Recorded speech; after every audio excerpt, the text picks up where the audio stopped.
बारिश की शाम, धधकनन के दरमियान। पार्ट 2। कैंपस की लाइब्रेरी के बाहर घड़ी ने शाम के 7 बजाए थे। आसमान अचानक काला पड़ गया था और पहली बूंदें गिरने लगी थीं। आरुषि अपने बैग में छाता ढूंढ रही थी, लेकिन याद आया कि सुबह ही कहीं भूल आई थी। तभी एक जोरदार झोंका आया और बारिश ने रफ्तार पकड़ ली। आरुषि! उसने पीछे मुड़कर देखा। आर्यन तेजी से दौड़ता हुआ आ रहा था, अपने हाथ में एक काला छाता ली। चलो, मेरे साथ आ जाओ। उसने छाता खोला और आरुषि को अपने बिल्कुल पास खींच लिया। दोनों छाते के नीचे थे, इतने पास कि कंधे आपस में टच हो रहे थे।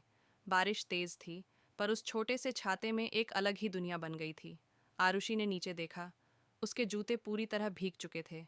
आर्यन ने हंसते हुए कहा, अब तो भीग ही गए हो, अब डर किस बात का। फिर उसने अचानक छाता थोड़ा ऊपर उठाया। बारिश की बूंदें सीधे उन दोनों पर गिरने लगीं। आर्यन, पागल हो गए हो क्या? आरुषि चिल्लाई, लेकिन हंसते हुए।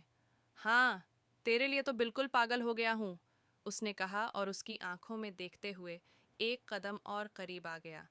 पानी उनके चेहरे से बह रहा था। आरुषि के बाल उसके गालों पर चिपक गए थे। आर्यन ने धीरे से उंगलियों से उन्हें हटाया और वक़्त फिर रुक गया। बारिश की हर बूंद उनकी धड़कनों के साथ ताल मिला रही थी। आरुषि की सांसें गर्म थीं, आर्यन की नज़रें और भी गर्म।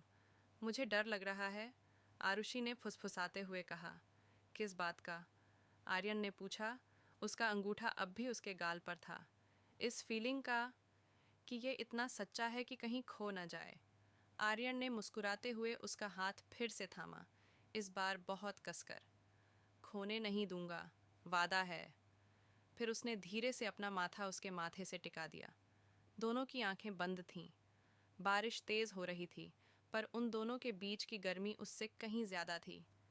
कोई किस नहीं हुआ, कोई ज़रूरत भी नहीं थी। उस पल में वो एक दूसरे के इतने करीब थे कि सांसें भी एक हो रही थीं। तभी दूर से किसी ने आवाज़ लगाई, आरुषि, जल्दी आ, हॉस्टल का गेट बंद हो जाएगा। आरुषि ने आंखें खोलीं। आर्यन ने उसे एक आखिरी बार देखा, जैसे कह रहा हो, ये शाम हमेशा मेरे साथ रहेगी। दोनों ने छाता बंद किया और दौड़ने लगे, हंसते हुए, भीगते हुए, एक दूसरे का हाथ थामे। बारिश ने उन्हें पूरा भिगो दिया था, पर उनके दिलों में जो आग लगी थी, उसे कोई बारिश कभी बुझा नहीं सकती थी। चाहो तो अब पहला कन्फेशन, जेलसी वाला मोमेंट, या फिर वो रात जब दोनों पहली बार सच में अकेले मिले। बताओ, कौन सा पल लिखूं अगला?